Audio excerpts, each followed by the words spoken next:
Hi, my name is Kuba, and my guest today is French film director Bertrand Bonello. Hello, Hello. welcome. It's tremendous pleasure and honor to have a chance to talk with you. I'm like really grateful. Um, and I don't think that actually introduction will be necessary, but for those of you who don't know, our guest is author of such movies like The Pornographer, House of Tolerance, Saint Laurent, Nocturama, or Coma. He was nominated to Caesar Award for Best Director, and he's a regular guest of the largest film festivals all over the world, and someone who, especially for me, truly embodies the concept of independent film author. Uh, and he is a hero of a retrospective, one of the retrospective here at Nowe Horizonty, and he brought to us his the most recent work, The Beast. I myself had the opportunity to watch The Beast at the Venice Film Festival last year, and I was amazed. So when I find out that more people will have a chance to watch it, I was also glad and happy to all the conversation that will come. Uh, and I think for the start, I clearly talk too long, but let's start. You were back in Poland after almost 30 years since you shot here your first movie. Uh, and, well, it's sort of a cycle. How do you feel about this journey and being back in Poland? Well, I was hoping we'll not go on my first short movie because I'm not really proud of it. But it's true that I started in Poland, in Warsaw. It's a 40 minutes movie, and uh, and now, yes, almost 30 years after that, I have a retrospective. Yes, it's a cycle. I feel good. You know, I'm very happy to be here and to show my films here, and especially to meet people and have feedbacks. Of course, on the last film, but also on most old films, films made like 10 or 15 years ago, how they ring a bell or not to people today. And a retrospective is a weird moment. It's of course an honor, but it's a moment also in which you stop for a while, and you don't look at the future, you look at the past, and you talk and think about what you've done, and this helps to look towards the future.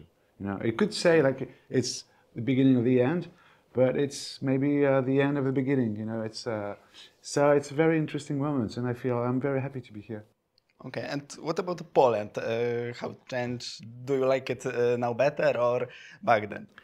Well, I mean, 30 years ago, it was a very strange moment because it was just like a couple of years after the end of the fall of the wall in Berlin and stuff like that. Everything was very in movement, in changement, in change, here, and it was like a strange, very exciting moment.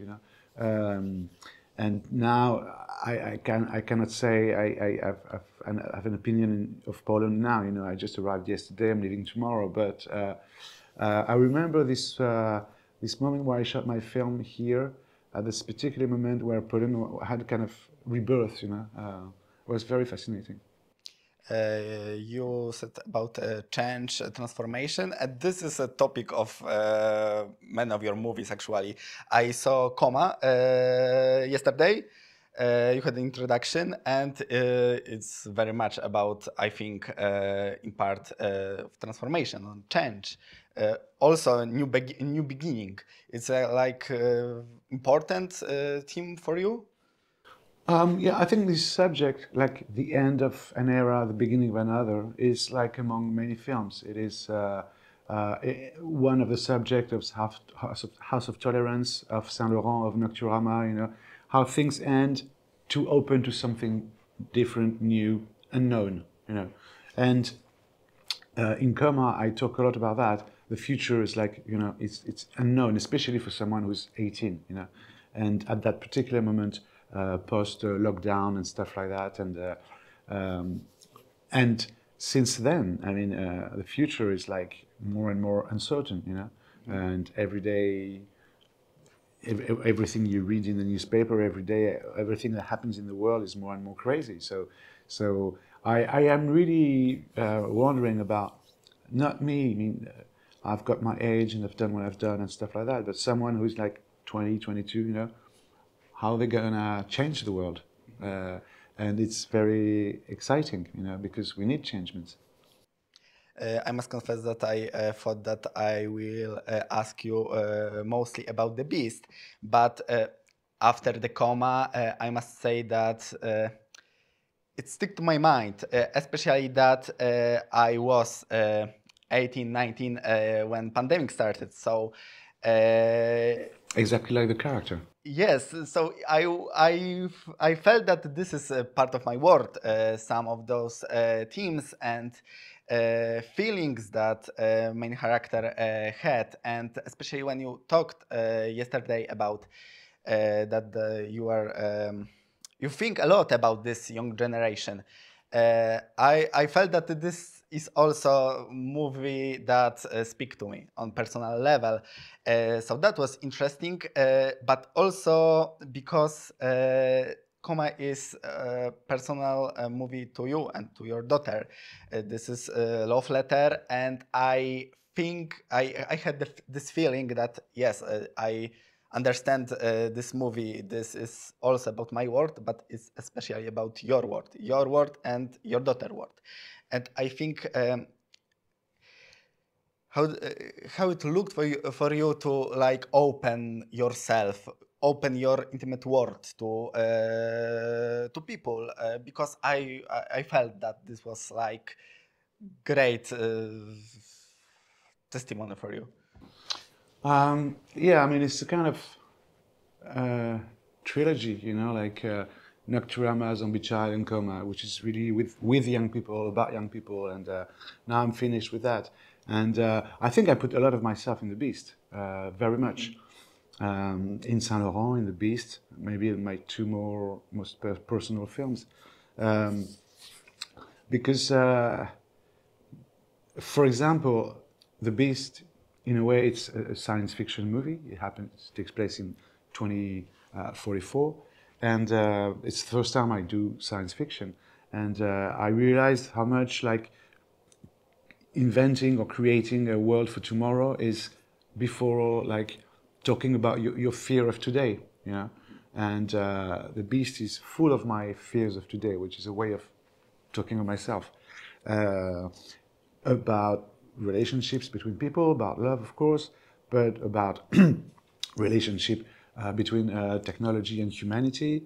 In a way, I think it's a very contemporary film, and it comes from a short novel written at the end of the 19th century. But I think this short novel is more contemporary now than it was when it was written. Yes, and as we talk about the beast, are you afraid that we as individuals and as a society, we are losing our true feelings? Because I felt that this is very important in the beast. Yeah, it is like the heart, in fact, of the film. And I think our feelings are not very well treated, you know. So yes, of course, it's a fear, and in a very different way than the film. In a way, we are losing a lot our soul and feelings and becoming like robots sometimes, you know. And for example, in the part in Los Angeles in 2014, you have these two people, Gabrielle always connected with her laptop and him always connected with the iPhone, but they're so lonely, you know. So it's like, but this is how we are living, you know, very, very, very much. And why is that? What do you think? Because I wonder, in your opinion, this is more a problem about the current generation, or this is maybe the like older people? I mean, it's their I think fault, it's, or of course, it's more about the young generation because they were born with that, you know. But it's getting to everyone because I think it's easy, you know. It's easy, so you always go to something easy because it's more easy than something difficult. And because it's fear of being lonely, so you're always connected, but you are lonely. And also it's just, I mean, I'll put it another way. Either any technology from your iPhone to AI, what is it? It is a tool, you know. So it has to help you to do something. Okay, I want to do a research on that. I go on the computer. I want to make a phone call. I take my phone. But you have to be the master of the tool. It's your desire first, and then the tool helps you to get to your desire. And now something really swept over, you know. So it's the technology that tells you what your desire is, you know. You need this, you want this, you need this app, which is not your reality, you know. What I say is a little simple, but I think it's not. It's true in a way. So if the human remains the master of the tool, it's fine, even with AI. But if the technology becomes the master of humanity, this is a problem. Yes, I think that in case of many of your characters, there is also very interesting thing because they are very much connected to technology, but through the technology, they seek for other humans. Like a hero of Josh McKay in The Beast, he's using his iPad, he's a streamer, I think we can say, but he is trying to connect it to other people who feel like him to he have a message, he wants to get it to others people, and like hero of the coma, she is looking at this woman like someone who can help her. So is that you think we still mostly want other humans, but this technology is between us, like Yeah, it's kind of always SOS, you know. Look, I'm here. Look, I exist. Look, I think that. Look, my opinion is that. This is my pictures. This is, you know, you want to exist. It's very much narcissism, but you want to exist and to say. I mean, it's of course when I was like a teenager, all this did not exist, you know. So I know we can live in a different way. But my daughter, for example, it's crazy for her to imagine that when I was born there was no internet. You know? So how did you do? But I mean, come on. I mean, for centuries we did without, you know, and we did many beautiful things, you know, films, books, paintings, stuff like that, music. So keep on thinking technology as a tool. even if only to send SOS. Yes. And those influencers in your movie, there is many characters that we can call influencers. It's more you're interested in them as observer, or maybe you feel kind of threat from them, especially as a parent. You are more concerned about them or more interested in them? In which about my influences. No, about influencers in your Okay. movies. I mean, I have to say, I mean, even if there is like influencer in Coma with the character of Patricia Coma, I've never watched one on YouTube in my life. You know, I just I like the idea of. This is more your vision about how they are? No, I don't think they are like her. I just create. Oh yeah, okay. I just created something that really helps me to say things, and I really love this character of Patricia Coma. Incredible. I am thinking of doing like a sequel, like Coma Final Stage or something like that. But I think the world is going so bad that I've got a lot of material with Patricia Coma. So we have a scoop. And what about the George McKay character? Yes. Did you done any research? For the incel? Yes. In fact, 10 years ago, I remember that a guy called Elliot Rodger did these videos, and then he killed like a few girls, posted the videos, and killed himself. And I was very fascinated, not by what he did, but by the videos. Mm-hmm. The words he uses, his tone, very calm, you know, very freaky because he's calm. It's not like crazy. It's not like Jack Nicholson in The Shining. It's like, and I remember these videos. And when I was writing The Beast, I was searching for what kind of character in in the contemporary world who could have like the fear of love. And I say, well, in a way, incels, what do they say? They say, no woman wants me, so I hate them, so I'm going to kill them. But might be something missing. I am afraid of falling in love, so no woman wants me, so I hate them, so I kill them. And I remember these videos, and I watched them again. I really copied them. So all the iPhone's videos at the beginning of the Los Angeles part, it's not my words, it's the words of Elliot Rodger, where I really copied them. Then the character is very different. He doesn't kill anyone, but I was very obsessed with these videos. It's interesting. I didn't heard about this particular streamer, but I watched many videos where incels like that speak in this way, and it was interesting that you show it in such a good way, such maybe not good way, but truthful. The Beast like combines very different elements, genres, and it's a result of many inspiration.